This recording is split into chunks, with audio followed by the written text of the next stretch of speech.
robando tu vida, para producir tu muerte. Desde el momento de la concepción, empieza la vida humana, pero no termina cuando llega la muerte física. La vida y la muerte. El ser humano es cuerpo, alma y espíritu. El cuerpo es como un envoltorio, que contiene el alma y el espíritu. El alma consiste en un conjunto de 3 partes. 1. Intelecto, que nos permite aprender y entender las cosas. 2. Voluntad, que nos permite tomar decisiones con base a lo que hemos discernido con el intelecto. Y, por último, 3. Sentimientos, que son una expresión de nuestro estado de ánimo. Esos sentimientos, se puede decir que funcionan como la válvula de una olla a presión, liberando a veces la tensión por una situación extrema, ya sea esta positiva o negativa. Génesis 34:8 es un buen ejemplo de alma. Hammer, padre de Siquem, le pide a Jacob la mano de Dina, hija de Lea, diciendo: el alma de mi hijo Siquem se ha pegado a vuestra hija. Es decir, Siquem la conoció, intelecto, luego llegó a la conclusión que la deseaba, voluntad, y se enamoró de ella, expresando así el sentimiento. El espíritu del hombre es el que se conecta con Dios, ya que Dios es espíritu. El que se ha separado de Dios por el pecado, está muerto en su espíritu, ya que está separado de Dios, quien es la vida. Pablo lo explica en Efesios 2. Lo que llamamos muerte comúnmente, se refiere a ese momento en el que la persona exhala el último aliento, tal como dice Génesis 25:8, 35-29, etc. En el momento en el que un ser humano es engendrado, inicia su vida. Si bien los progenitores aportan el esperma y el óvulo, que forman el cuerpo físico, el que insufla el aliento de vida dándole alma, es Dios. En cuanto al espíritu de esa persona, vivirá o no si ella decide o no conectarse a la fuente de vida, que es Dios, el espíritu de vida. Pero, si bien la vida física de la persona termina cuando exhala ese aliento, o alma, su espíritu no deja de existir jamás. Salmos 49:7-9, Eclesiastés 12:5-7, etc. Es decir que en el momento en el que la persona deja el plano físico, entra en la fase espiritual, que dura eternamente. Por lo tanto, la vida viene de Dios y en el momento en el que la persona es engendrada, empieza su eternidad.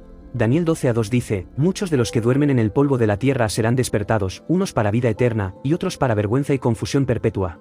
1 entre millones. Como es sabido científicamente, una persona es concebida cuando un esperma entre más de 200 millones llega a entrar en el óvulo femenino. Es decir, la concepción de una persona ya es un logro y un milagro desde el inicio. Si Dios no le insuflara a esa persona el aliento de vida, la vida no sería posible. Cada persona es única, ya que Dios la provee de características distintas a todos los demás seres humanos. Dios es también el que determina cuánto tiempo de vida permite a cada persona en esta tierra, a no ser que un ser humano interrumpa la vida de otro por medio de un asesinato. Por eso asesinar es tan grave, se trata de una persona matar premeditadamente a otra, poniéndose así en lugar de Dios y limitando con su acción la vida del otro.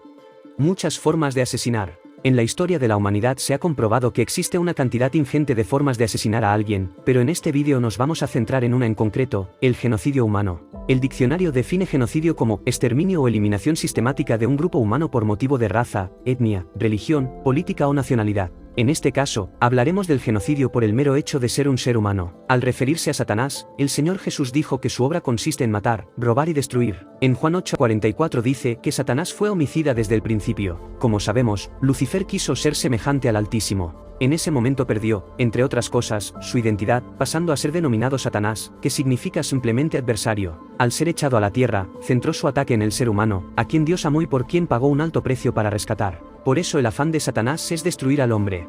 Robando tu vida. Como sabemos, estamos en el fin del tiempo que Dios ha dado al ser humano para que se arrepienta y sea restaurado. Pero infelizmente el hombre se está autodestruyendo por haber creído antes a Satanás, el homicida, que a Dios. Usando de mentiras, Satanás ha ido moldeando la forma de pensar del ser humano para inducirlo a la autodestrucción. Pero veamos una de las formas más crueles por las cuales Satanás te está robando la vida. Cuando trabajas para ganar un sueldo y con ello alimentar a tu familia, empleas de tu tiempo. Cuando alguien te roba parte de ese sueldo, en realidad te está robando tiempo de vida. Una cosa es que la sociedad en su colectivo necesite unos servicios comunes cuyos costes deban ser repartidos entre los beneficiarios, y otra es que individuos a servicio de Satanás impongan formas legales, que no legítimas, de saquear el sueldo de los trabajadores antes mismo que estos cobren su remuneración. Cuando el valor de esa imposición es superior a la necesaria o es utilizada para otro fin que no sea el bien común, pasa a ser abusiva y en realidad se está esclavizando a la ciudadanía. A día de hoy, y en todos los países del mundo, las personas trabajan alrededor de la mitad del año para soportar la carga impositiva que unos autócratas han impuesto a los trabajadores, dando a cambio cada día menos servicios y de peor calidad. En contrapartida, vemos cómo los gobernantes de las naciones usan el dinero impuesto a los trabajadores para su propio beneficio, sin prestar cuentas y sin siquiera tener el pudor de tratar de hacerlo a escondidas. Por lo tanto, algo que debería ser sano, que es repartir el coste de unos beneficios comunes, se ha pervertido y transformado en una herramienta diabólica para robarles a las personas la vida.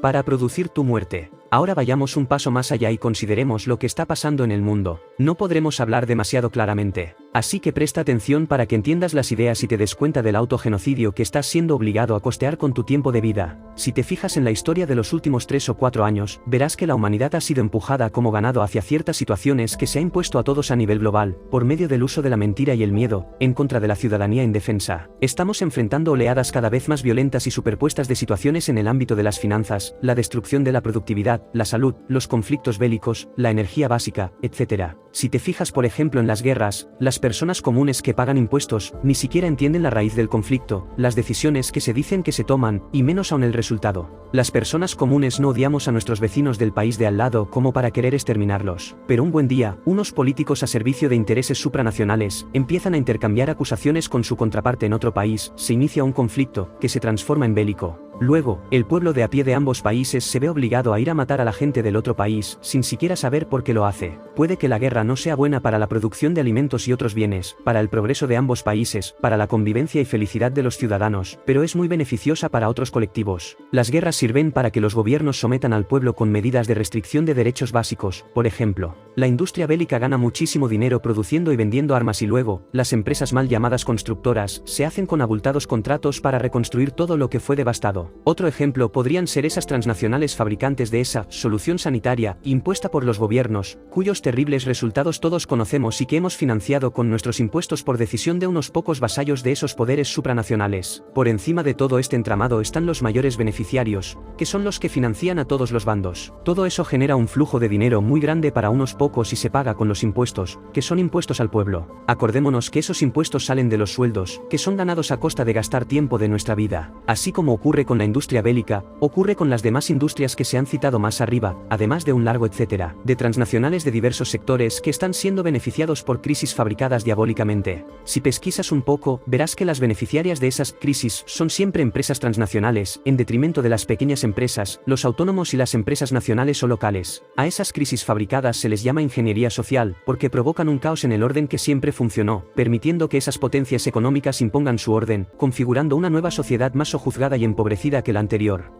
El tipo de genocidio más cruel. Ante lo que hemos considerado, podemos ver que a día de hoy se está llevando a cabo un genocidio terrible sobre la humanidad, pero con un toque de crueldad añadido. El pueblo financia su propio exterminio. Están robando la vida de las personas para matar a las personas. Y la ciudadanía no puede manifestar su enfado porque entonces los gobiernos usan a las fuerzas de seguridad del Estado, pagadas con el impuesto del pueblo para someter al pueblo. Además, no se inhiben a la hora de ponerle nombre a sus herramientas financiadas por el pueblo para ser usadas contra el pueblo. En España se le llama fuerzas y cuerpos de seguridad del Estado, es decir, garantizan la seguridad del Estado, el entramado de poder de la nación y no los intereses y bienestar del pueblo. Ya no defienden el cumplimiento de la ley, sino que obedecen órdenes de los políticos a servicio de los poderosos. Esa es la obra de Satanás a la que se refirió el Señor Jesús: matar, robar y destruir. Daniel también definió la obra de ese último imperio que se levantaría al fin de los tiempos, refiriéndose a él como una bestia espantosa. Dice Daniel, la cuarta bestia, espantosa y terrible y en gran manera fuerte, la cual tenía unos dientes grandes de hierro, devoraba y desmenuzaba, y las sobras hollaba con sus pies. Hora de decidir. Una de las promesas del Señor Jesús a la Iglesia fue preservarla en el tiempo de la ira venidera, que ha de venir sobre el mundo entero, para probar a los que moran sobre la tierra. Como hemos dicho en muchas ocasiones en este medio, lo que estamos viviendo ahora es solamente el principio de dolores. Los dolores vendrán cuando la humanidad esté pasando por la gran tribulación, antes referida como la hora de la prueba. Si leemos la historia de la salida del pueblo de Egipto, veremos que antes de salir, Faraón afligió más y más al pueblo, incrementando la crueldad en cuanto al trabajo, llevándolos a una esclavitud nunca antes sufrida. Al ser humano le gusta seguir como está, porque los cambios le hacen sentir incómodo, inseguro. Al incrementar Faraón la esclavitud, el pueblo vio la crueldad y la situación se tornó insoportable, motivándolos a pedir la liberación, que supuso un cambio radical en la situación de todo el país. Lo mismo pasa hoy día con esta situación cruel en la que se usan los impuestos, robando la vida del ser humano, para financiar su exterminio. Ante esto, muchos se están dando cuenta y despertando. Muchos están entendiendo que necesitan a un Salvador que los saque de este planeta prisión. Incluso los que se dicen cristianos pero que andan muy pegados a este mundo, olvidándose del reino de Dios y su llamado a predicar la palabra, están empezando a darse cuenta de que el fin está llegando. En este periodo de principio de dolores, la Iglesia está siendo tamizada y muchos no están pasando la prueba. O bien no creen en la promesa del arrebatamiento antes del derramar de la ira, o bien aman demasiado sus cadenas a este mundo y no quieren irse hasta hacer un determinado viaje, tener nietos, reformar su casa, etcétera, etcétera. Aman más su vida terrenal, aunque sea miserable, que a Dios, su voluntad, la justicia y la verdad. A estos dice Dios: Por esto Dios les envía un poder engañoso, para que crean la mentira, a fin de que sean condenados todos los que no creyeron a la verdad, sino que se complacieron en la injusticia. La gran tribulación es el derramar de la ira de Dios, trayendo justicia y verdad a la tierra. Probablemente, el engaño para esos que dicen ser cristianos, pero que tienen su alma pegada a este mundo, es pensar que son salvos y no lo son. ¿Cómo escapar a la devastación? El Señor Jesús en persona dijo: ¿Por qué me llamáis, Señor, Señor, y no hacéis lo que yo digo? Todo aquel que viene a mí, y oye mis palabras y las hace, os indicaré a quién es semejante. Semejante es al hombre que al edificar una casa, cavó y ahondó y puso el fundamento sobre la roca, y cuando vino una inundación, el río dio con ímpetu contra aquella casa, pero no la pudo mover, porque estaba fundada sobre la roca. Mas el que oyó y no hizo, semejante es al hombre que edificó su casa sobre tierra, sin fundamento, contra la cual el río dio con ímpetu, y luego cayó, y fue grande la ruina de aquella casa. Hoy día, el que tiene los pies sobre la roca eterna, que es Cristo, está protegido en medio de la tormenta, y la paz de Dios inunda su corazón. Pero, el que tiene su fundamento en la arena, está sufriendo estos principios de dolores, y si no cambia rápidamente y pone sus pies en la roca eterna, será llevado por la tormenta cuando empiece la gran tribulación. Revisa tus prioridades. Considera que ya se puede ver claramente la crueldad del enemigo, que usa el tiempo de vida de las personas, imponiendo un saqueo para financiar los recursos para llevar a cabo el genocidio masivo. Luego piensa si tu vida está sobre la roca eterna, que es Cristo, o si la has construido sobre la arena. Si te gusta nuestro material, suscríbete al canal y compártelo. Suscríbete también a nuestro canal de Telegram para recibir información diaria sobre el contexto profético.